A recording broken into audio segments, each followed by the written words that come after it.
The member for Rankin. Thank you, Mr Speaker. My question is to the Prime Minister. The Prime Minister just stated that the downgrades in the IMF release apply to everyone. Why is the IMF's downgrade for Australia's growth 4 times worse than for other advanced economies? The Treasurer.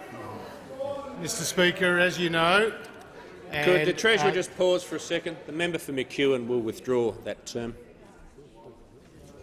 I'll withdraw then. I just remind the member for McEwen we've been through this with members being referred to by their correct titles, and both sides of the House agreed it had made a difference, and we're not going to slip back into that. The Treasurer has the call. Thank you, Mr Speaker. The IMF today, in its global economic outlook, had Australia's economic growth in 2019 at 1.7% and in 2020 at 2.3%.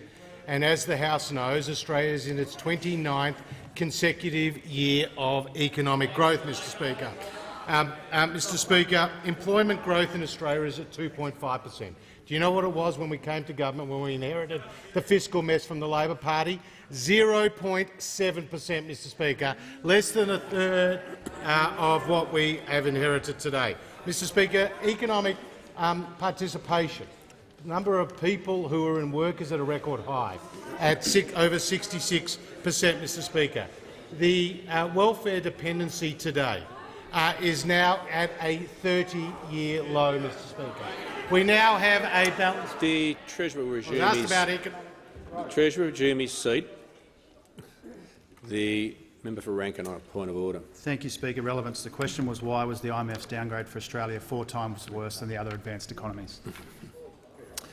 The Treasurer has the call. I'm listening to the Treasurer. He's still very relevant. Thank you, Mr Speaker. As I said, the IMF had Australia's economic growth at 1.7% in 2019 and 2.3% in 2020, but the Australian economy continues to grow. And as the Prime Minister said, the Leader of the Opposition was asked today, would have his taxes hurt the Australian economy? And I remind the House that his retiree tax, $57 billion, his family business tax, $27 billion, and his taxes on superannuation, $34 billion. Treasurer will resume his seat.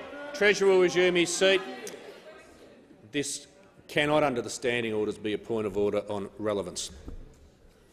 It's a bad one then, Mr Speaker.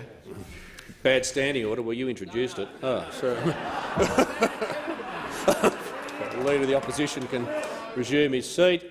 The Treasurer, I'm listening to the Treasurer. He does need to relate. He does need to. He might listen to me for a second. He does need to relate his material to the question. Thank you, Mr Speaker. The fact of the matter is the Australian economy continues to grow, and as the Prime Minister has indicated, the IMF's projections of Australia's growth is second only to the United States from G7 countries.